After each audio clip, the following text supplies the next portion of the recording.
Bienvenue dans ton Yann et Frank. Aujourd'hui, au menu, évidemment, il y a une victime du jour. Frank veut essayer un nouveau segment. Fait que ça, dans les commentaires, dites-nous si vous aimez ce segment-là, si vous voulez que ce soit quelque chose qui soit assez récurrent. C'est quelque chose qu'on veut appeler le segment neutre et indépendant. Donc, prenez le temps d'écrire dans les commentaires si vous appréciez ce morceau-là. Ça pourrait être quelque chose de récurrent peut-être à chaque jour. À suivre.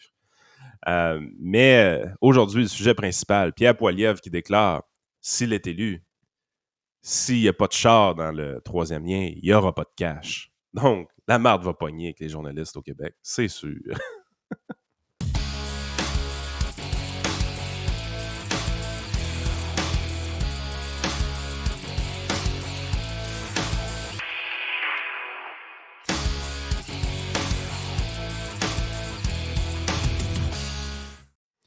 Hey, avant qu'on commence le podcast, prenez le temps de vous abonner aux plateformes YouTube, Facebook, Spotify. Prenez le temps de vous abonner.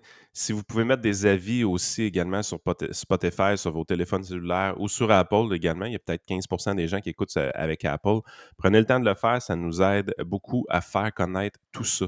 Puis commentez en masse, surtout sur Facebook. C'est ça qui fait que le podcast est plus distribué. Merci Absolument. beaucoup. Écoute, j'avais plusieurs candidats pour la victime du jour aujourd'hui, mais il y a ma préférée de tous. On va être obligé de la garder dans le Patreon parce que c'est un extrait d'une émission de télé française.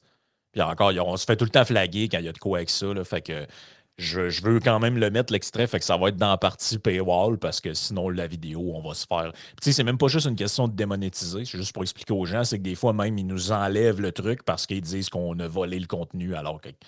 Chris, tout le monde fait ça sur Internet, là, présenter des extraits d'affaires. J'ai de la misère à comprendre un peu leur logique là, avec leurs affaires. Je suis pas sûr qu'ils la comprennent eux-mêmes. Là. C'est une Mais histoire de bots qui, ouais, exact. Puis qui c'est la spot des beauté affaires. de. C'est la beauté de Patreon, c'est qu'à ce moment-là, on est complètement libre de faire ce qu'on veut. Fait que c'est des trucs comme ça, ben, on les met sur Patreon. Fait que je te décolle la victime du Ben jour à oui. l'instant, man.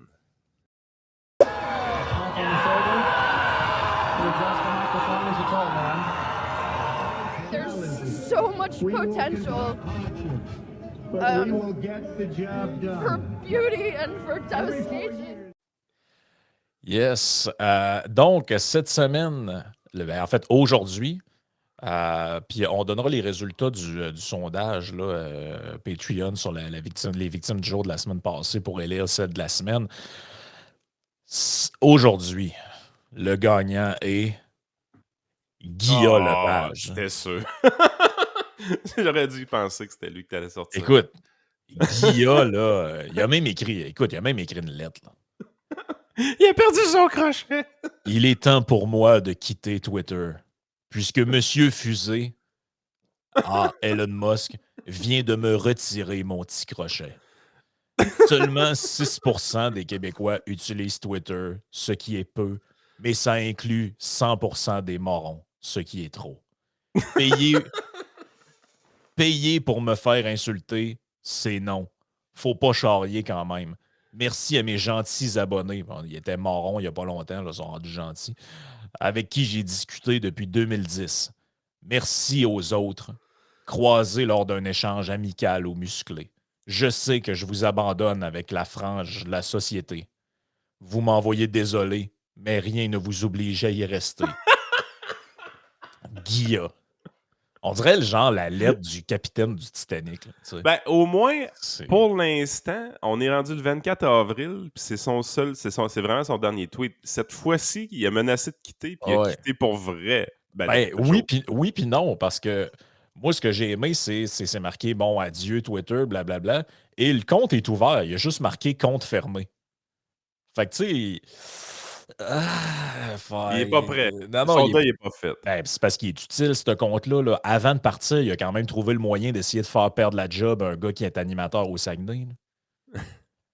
Salut Cogeco, le commentaire de cave de votre animateur au 95.7 Kick au Saguenay, Simon Tremblay, qui a dit des choses inacceptables sur Catherine Fournier concernant son agression sexuelle. Allez-vous le sanctionner ou le féliciter? Écrire à, donc c'est carrément un appel au congédiement qui font, je sais pas ce qui est arrivé avec le gars, puis je connais pas l'histoire, mais bon, lui, C'était à moi, je sais que grosso modo, ce que le gars aurait dit, c'était un peu cave, là, c'est de dire Ben moi, si j'avais une fille qui ressemblerait à Catherine, parce que Catherine Fournier, on sait, est très belle, là. Je veux dire, on dit pas de mentir en disant ça. Ben, s'il y avait une fille comme ça dans mon équipe, je m'essayerais dessus. Tu sais, c'est parce que la fille, elle parle d'une agression sexuelle. Là. Tu sais, je veux dire, Ouais, on parle pas dans de. ma- Non, ouais, non. comme meilleur temps pour fermer sa gueule pour dire une connerie du genre, ça, c'en était un. Là. Tu sais, t'aurais pu fermer ta gueule sur elle. Là. Mais tu sais, moi C'était de pas fort. voir que. Mais tu sais, moi de voir que un individu comme lui utilise ses réseaux sociaux pour essayer de régler des. Parce que pourquoi il fait ça à ce gars-là? Vous me ferez pas à croire que Guillaume Lepage écoute la radio de Chicoutimi. Mais non. Fait que, tu sais, ça c'est quoi? C'est quelqu'un qui a Ah, envoyé il a pris son l'extrait, extrait de 15 secondes, puis il essaie de ouais. canceller quelqu'un sur 15 secondes. là. Puis c'est quoi? C'est une manière pour lui d'attaquer Cogeco parce que lui, il est à Radio-Canada, il aime pas que. Tu sais, moi, ce genre de gimmick-là, ça me tombe ses nerfs. Là. Fait que bref, c'est ça. Il a trouvé le moyen de s'en aller. On a aussi. Il y avait Patrick Lagacé aussi. Qui Tu sais, moi, ce qui me fait rire, c'est genre, on leur a enlevé leur crochet bleu, mais on leur a pas enlevé le droit de parler. Là. Tu sais, tu veux pas payer pour le 8$ par mois ou 10$ par mois pour avoir ton crochet bleu. Fair enough, je le comprends. C'est vrai que si tu veux pas payer pour ça, c'est parfaitement ton droit, puis c'est correct. Mais je veux dire, j'ai utilisé un compte Twitter pendant très longtemps sans crochet bleu, puis ça allait bien. Je veux dire, il était où le problème? Là? Ah oui, je l'ai. Mon pire problème, c'était pas de pas avoir de crochet bleu. Là. C'était pas mal plus la gestion des débiles. Là. Mais c'est drôle que ces gens-là, Guillaume Lepage, Patrick Lagacé, plein d'autres, c'est des gens de personnes qui, à longueur de journée, vont dire des trucs du genre « Ah, les multimilliardaires de ce monde ne font pas leur juste part. Ces gens-là sont radins. » Puis Ça anime avec des trucs à 250$ aussi. Là. Chris, on parle de des personnes, dans un cas, un multimillionnaire, dans l'autre cas, il ne doit pas être bien loin non plus. Ils sont en breakdown pour 8$, Yann. Je sais. Voyons. Ça fait pas très fait pas très peuple. Là. Tu sais, il y en a un autre qui voulait partir, Patrick Lagacé, mais finalement, il a changé d'idée. J'avais décidé de ne pas le faire, mais j'ai payé pour le crochet d'identification de Twitter. Pour une raison, conserver l'authentification à 2 facteurs pour la protection du compte. J'ai payé avec le même enthousiasme que celui qui paie une rançon. Ben, je suis obligé de dire que c'est vrai que c'est un peu poche que la double identification soit disponible juste pour le... Je trouve ça honnêtement cheap de la part de Moss, puis je t'explique, c'est que ça devrait pas être un feature payant, cette affaire-là, parce que toutes les institutions financières s'en vont vers là. Ouais. Ça commence à être vraiment chiant. Tu sais, la double identification, là, vous le vivez là, présentement là, à peu près avec tous les sites que vous utilisez qui ont un peu d'informations confidentielles ou importantes. Faut aller vers là parce que sans ça, ça devient de plus en plus facile pour frauder des comptes. Honnêtement, de rendre la double identification payante sur Twitter, je fais « Ouais, OK, ça, c'est cheap shot. Je donne pas entièrement tort à l'agacé. Mais tu sais, je veux dire, t'es pas obligé de te justifier non plus. Tu n'as pas pris ton crochet bleu Arrêtez, là. t'es à côté. Tu voulais avoir ton crochet bleu parce que ça te grimpe dans l'algorithme, OK? La vraie raison, c'est celle-là. Là. Viens pas me faire à craindre que c'est la double identification. Moi, une des affaires que je suis écœuré, là, c'est. Tu sais, quand tu arrives sur un site, puis que leur truc pour t'identifier, tu as rentré ton mot de passe, ton mot de passe, l'hostie d'affaires qui te demande de sélectionner toutes les lumières sur l'image. On peut-tu changer de truc? Hostie, je suis tanné de ça. T'es pas un robot? Ouais. Vous n'êtes pas un robot? Sélectionnez tous les carrés où il y a une moto. Là, t'es là. C'est quoi cette marde-là? Ça arrête.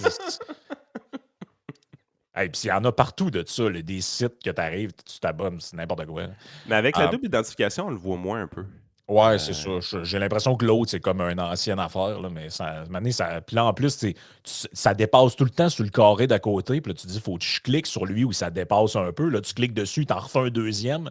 Parce que non, il fallait juste que tu cliques sur ceux que c'est beaucoup dedans, pas un peu. Tu sais. Bref.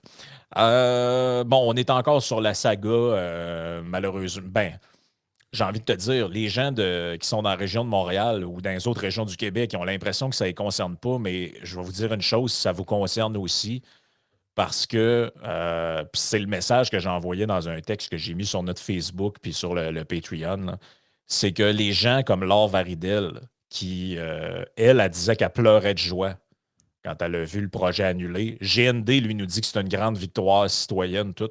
Savez-vous que vous êtes en train de creuser le précédent qu'il est maintenant socialement acceptable de trahir des paroles électorales et de flouer des électeurs, ce qui veut dire qu'un jour, ce sera vos projets que vous serez fait promettre et vos affaires sur lesquelles on va s'essuyer les pieds. Ben oui, on vous avait promis le transport en commun gratuit. Finalement, ça va être 200$ par mois. Tiens, regarde, mange de la marde.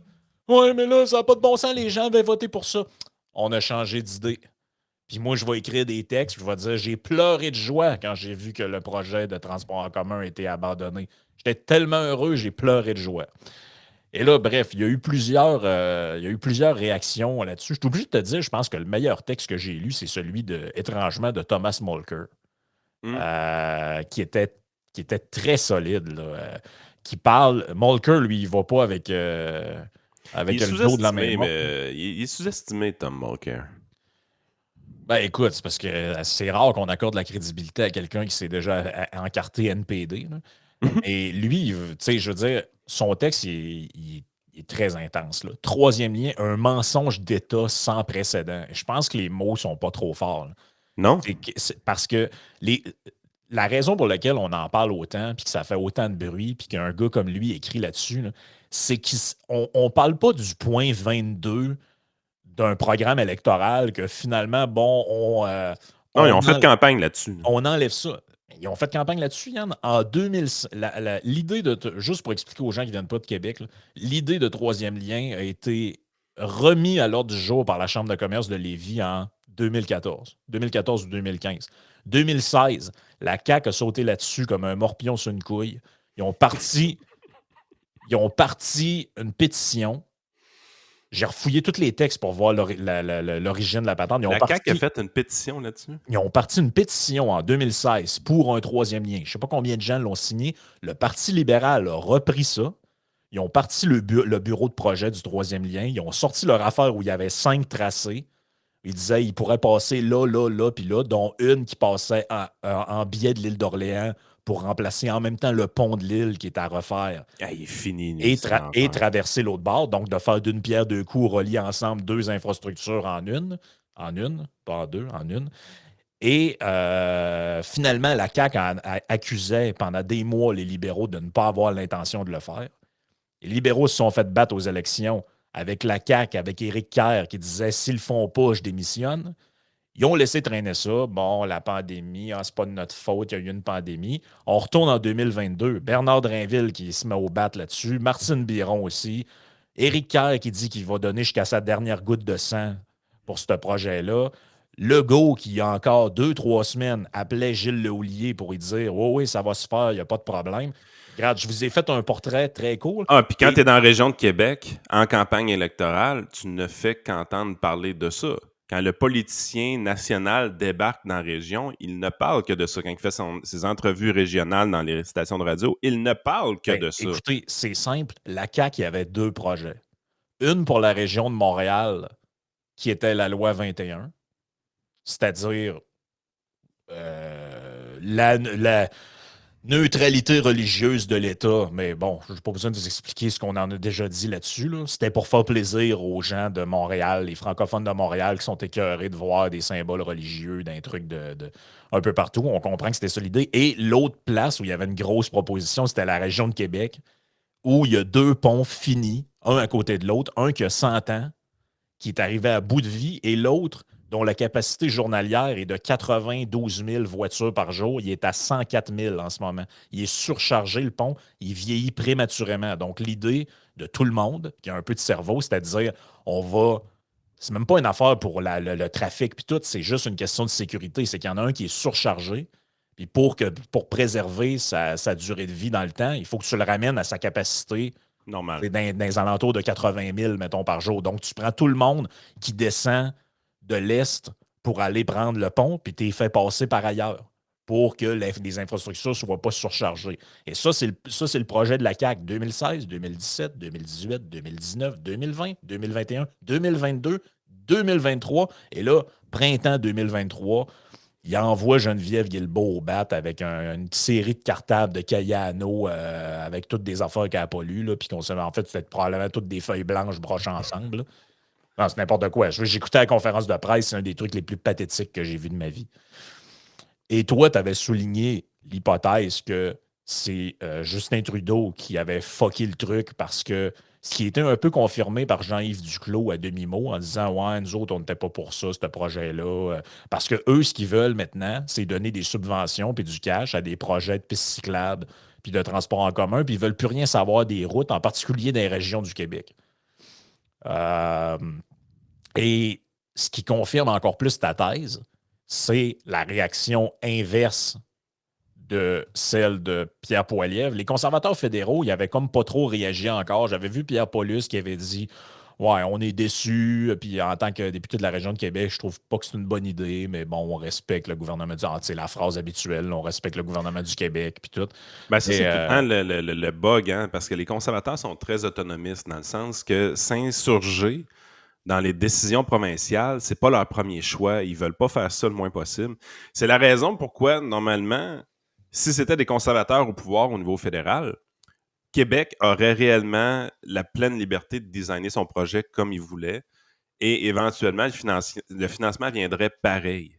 Qu'on décide de mettre du transport en commun dedans, qu'on décide de ne pas en mettre, ou qu'on fasse juste du transport en commun, ou qu'on en mette zéro puis une barre, le financement viendrait du fédéral sous des conservateurs parce que les conservateurs ne veulent pas s'immiscer dans les décisions provinciales. Ils veulent aider à financer, mais c'est tout. Au niveau des libéraux, c'est complètement différent. C'est un gouvernement qui est centralisateur, que les Québécois ne devraient pas aimer pour cette raison-là principalement. Ils veulent avancer leur propre agenda et il faut se le dire, c'est rendu un agenda extrêmement woke, basé absolument. sur la théorie des genres, basé sur l'environnement d'une manière excessive. Je veux dire, le Parti libéral d'aujourd'hui, c'est le Parti vert de 20 ans. Oh oui, eux autres, ils voulaient savoir, là, le troisième lien, ça va-tu être bon pour les gens LGBT, cette affaire-là? Eux autres, c'est ce genre d'affaires-là qui les intéresse. Il va-tu avoir des gens non-binaires qui vont passer dedans? Ah, ben là, on ne sait pas trop. Pas d'argent.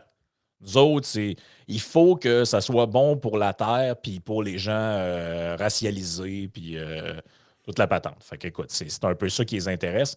Et là, ben, Tipierre vient de rajouter, vient de jeter une brique dans la mare, un pavé qu'on dit.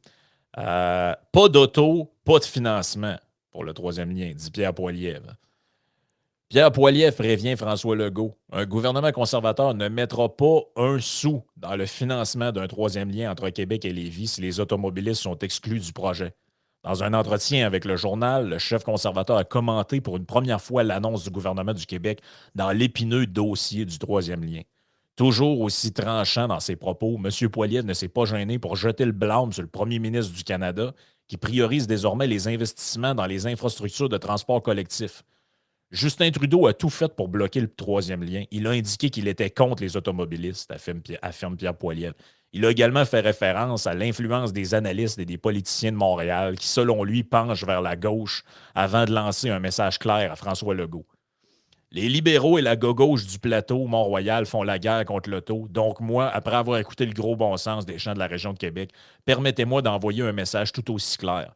Un gouvernement Poilievre ne financera pas de troisième lien sans voie réservée aux automobilistes, avise le chef. M. Poilievre s'est aussi gardé quelques flèches contre la troupe d'Yves-François Blanchette. Selon lui, les bloquistes, tout comme les libéraux, sont complètement déconnectés de la réalité des citoyens. Justin Trudeau et le Bloc québécois, ils sont obsédés par la guerre contre l'auto. Ils ignorent les gens des régions. Le seul parti avec le gros bon sens qui respecte les automobilistes et les Canadiens dans les régions, c'est le Parti conservateur. Si vous demeurez au centre-ville d'une grande ville, peut-être le vélo et le transport en commun fonctionnent, j'ai rien contre ça. Mais pour les gens dans les banlieues et dans les communautés rurales, il vous faut des voitures. Donc, pas de sens d'avoir un pont ou un tunnel sans voiture, dit M. Poilievre. Ça, c'est le bout qui est le plus épatant dans cette histoire-là, c'est que, tu sais, quand Montréal essaie d'infliger au reste de la province son mode de vie, à un moment donné, tu es là, tu te dis, il faut vraiment être un peu idiot pareil pour avoir cette mentalité-là, parce que, je veux dire, le transport en commun à Chicoutimi, là, il y en a. Mais ça peut pas être le mode de transport principal des gens à Chicoutimi. Ben Ça non. peut faire pour la grand-maman qui veut aller au centre d'achat, là. Mais en dehors de ça, m'a dire une affaire, c'est pas yop. À Lévis, ça fait dur. Le transport en commun à Lévis, c'est une joke, là. Tu peux Ben, pas vivre à Lévis en transport en commun ben, tant que ça. tu peux prendre le bus pour faire Guillaume Couture, c'est-à-dire le boulevard qui longe le fleuve, puis te rendre jusqu'à la tête des ponts, puis c'est à peu près ça que tu veux faire. Mais mettons que tu me dis, hey, je m'en vais à Saint-Jean-Chrysostome, je vais prendre la bus, bonne chance. Ah non. Bonne chance, là. C'est compliqué, là. Fait que, tu sais, Je vais. Puis c'est pas juste ça, là. c'est un manque de sensibilité des Montréalais à un moment donné. Christy, venez donc vivre ici pendant un mois, puis vous allez comprendre c'est quoi qu'on parle. La réalité, c'est que on a besoin de flexibilité. Il n'y a pas de centre-ville. Tu sais, je veux dire, tu n'es même pas capable. Mettons, tu arrives, tu spot une place à Lévis là, où est-ce que tu es capable de faire toutes tes activités là, en dedans de 5 minutes de marche. Il n'y en a pas de spot comme ça. Puis si tu en trouves un, là, c'est que tu n'as pas d'enfant. Quelqu'un qui n'a pas d'enfant, peut-être qu'il peut trouver quelques spots qui auraient du bon sens qui leur permettent de faire ça. Là. Mais encore là, tu n'as pas d'enfant. Parce qu'avec des enfants, ça ne marche pas. Ben oui, mais c'est qui va aller? C'est qui, mettons, là, qui a une famille, puis qui va à l'épicerie à pied, puis qui revient avec ses 15 sacs d'épicerie dans les mains? Moi, je suis rendu à 320$ L'hiver. d'épicerie. Là. J'ai 320$ d'épicerie par semaine pour ma famille. Christy, je peux pas amener ça à bras. Là. Je prendrais pas l'autobus avec 320$ d'épicerie. Là. Non, non, non, mais c'est un monde. C'est un monde parallèle. Ils vivent dans un monde parallèle, ces gens-là. Carrément dans un monde parallèle. Et il en parle de ça, Mulcair, dans son texte. J'en cite des bouts parce que c'est juste magique, le texte.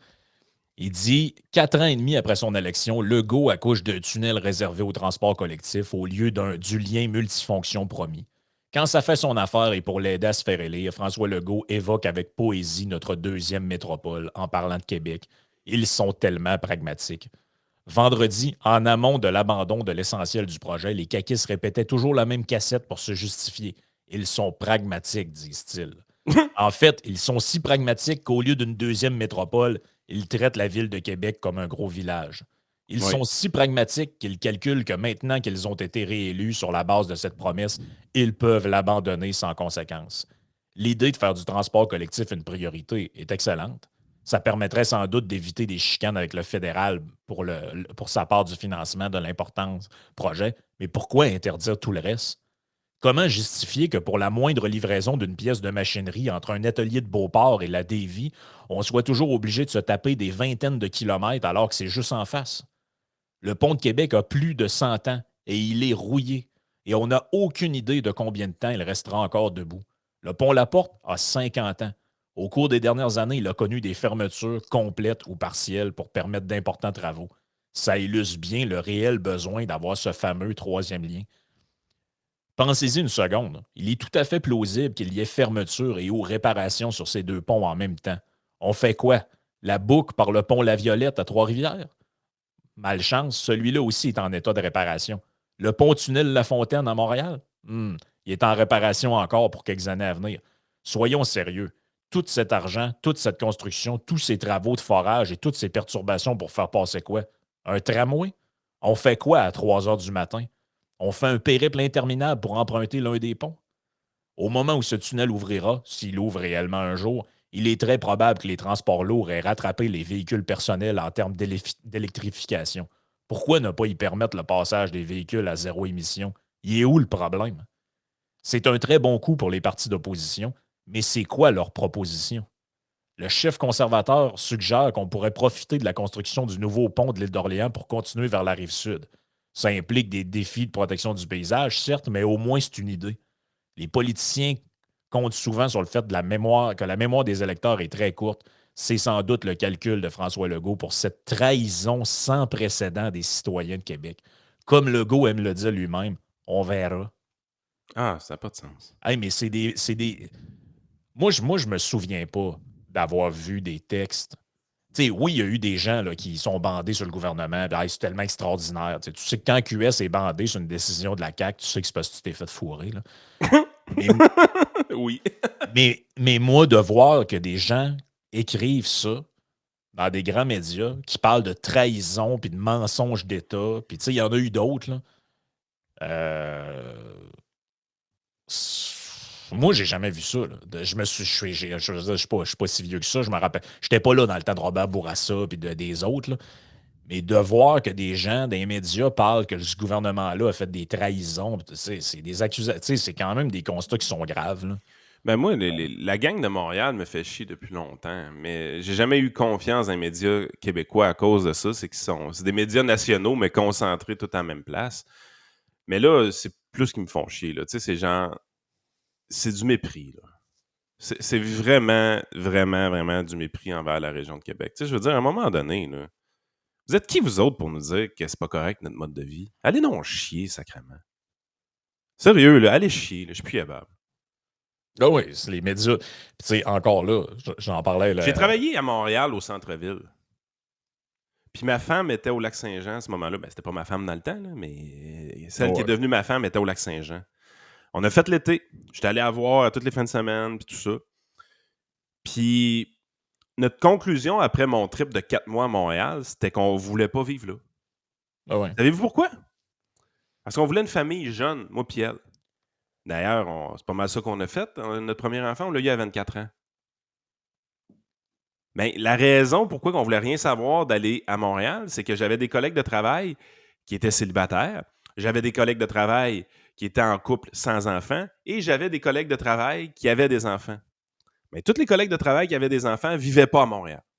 Ils vivaient à l'extérieur de l'île. Ouais. Puis, ils étaient fatigués.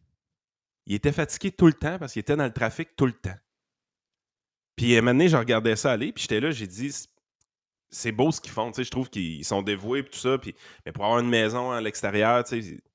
Mais j'étais là, je regardais, j'étais à l'âge de faire des choix de vie, là. J'avais quoi, 20 ans, 19, 20 ans? Je regardais ça, puis j'étais là, c'est pas le mode de vie que je veux. Je veux viser quelque chose plus à Québec, parce qu'on veut s'établir puis avoir des enfants tôt dans notre vie. On n'a pas le goût de vivre une vie de couple pendant 10 ans ou sans enfants, ou de revenir célibataire. Tout ça, c'était une vie plus standard qu'on voulait, plus hétéronormatif. Ouais. Tu faisais les mots de gang de débiles. C'est dangereux. Crise de gang de fatigants, de calices. Mais Non, c'est mais quand la dernière fois que tu es allé dans une ville, Yann, puis que tu été impressionné par comment c'était fait, comment ça avait de l'allure, puis une grande ville. Ben écoute, à Boston récemment. C'est à peu près l'exemple que j'avais en tête. Je te dirais qu'à Londres, j'ai trouvé ça cool aussi. Là. Mais encore là, on reste pas là. Tu sais, y aller, Ouais, mettons, mais on reste pas pendant... là. Mais Chris, Boston, j'ai été capable de marcher partout.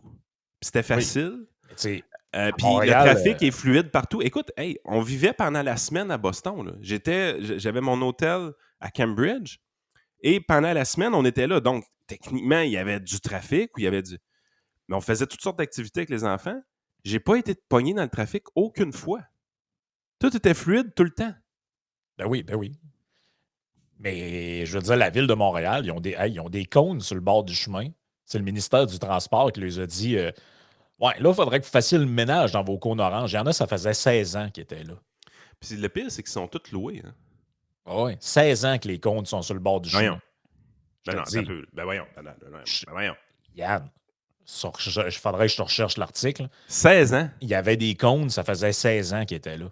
À un certain endroit où ils font de la construction, ça fait 16 ans que les cônes sont là. Ils ont comme été oubliés, puis ils ne savent plus trop pourquoi ils sont là. Mais la mairesse, sa priorité, c'est de sauver l'Antarctique et la planète. Ils sont pas capables de gérer le cône orange. C'est ça qui fait pas de sens à m'amener là-dedans. Hey, c'est pas une œuvre d'art, un cône orange. Non, c'est pas une œuvre d'art. Non, mais c'est pour ça, moi, je te dis que Puis encore là, je parle pas du monde qui vit là. C'est important parce qu'on a plein d'auditeurs là-bas. Là.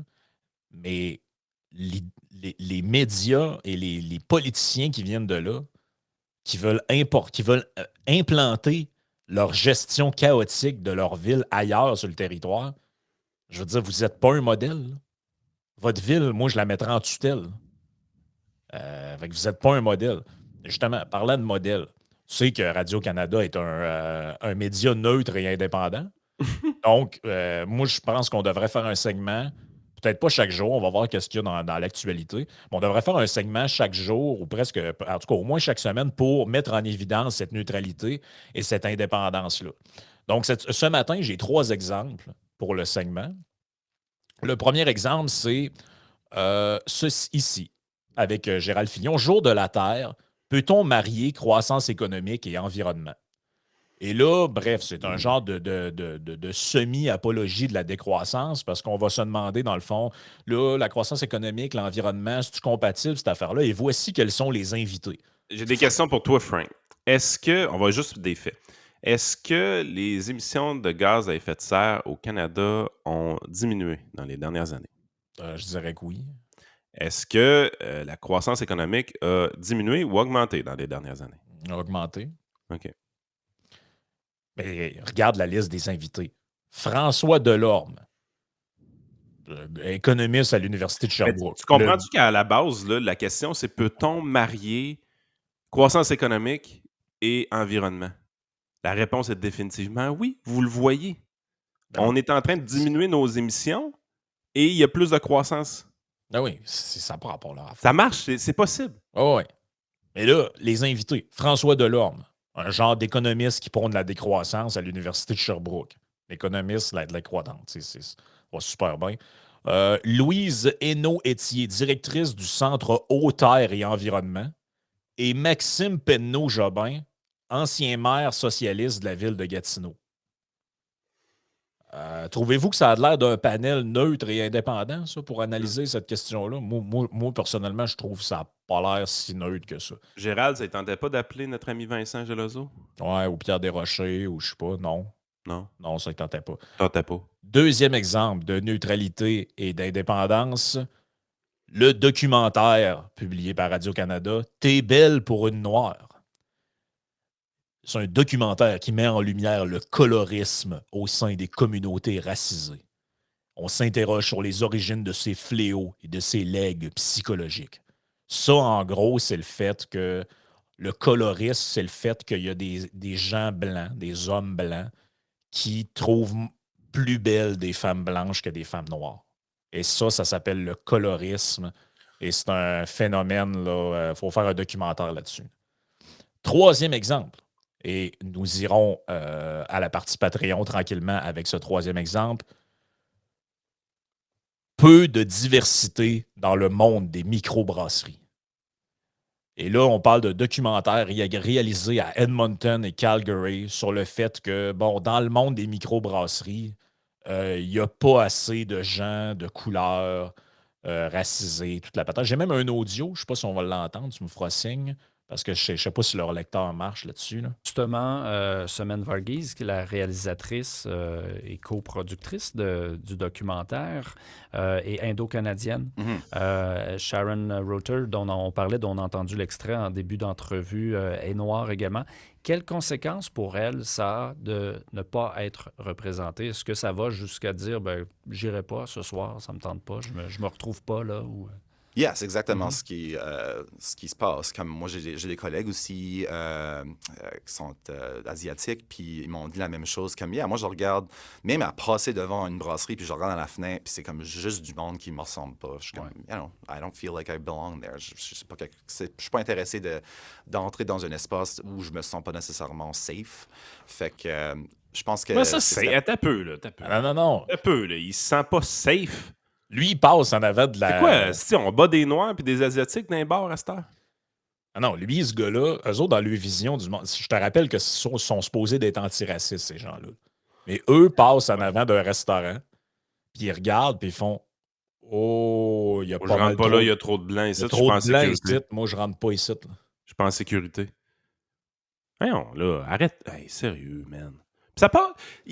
Pourquoi ils ont le droit de dire ces hosties de conneries-là sans jamais se faire taper ses doigts par personne? Puis nous autres, on dit une niaiserie, puis on se fait toaster bien raide. Mais qu'est-ce qu'il y a? Y a-tu quelque chose légalement qui empêche... mettons que tu as une femme noire là, qui dit « Moi, j'aime ça, les bières de microbrasserie, je veux me partir une microbrasserie. » Est-ce qu'il y a quelque chose qui légalement l'empêche de le faire? En tout. Mais... Zéro bin bar, elle peut faire ce qu'elle veut, là. OK. Va te dire pire que ça, Frank, là. Si elle applique pour des subventions, elle a plus de chances de les avoir que les autres. Ben, j'ai l'impression aussi, parce qu'il y a des programmes fédéraux pour ça. Là. Hey, le sacrement, là.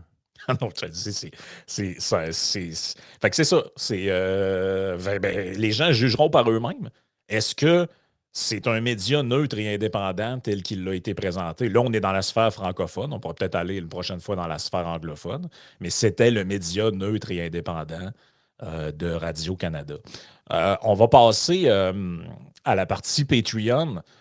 Écoute, on savait que la santé publique canadienne, c'était des bizarres. Puis il y a des gens qui vont dire c'est La Madame du Glory Hole. Ouais, on va dire c'est des frivolités. Là.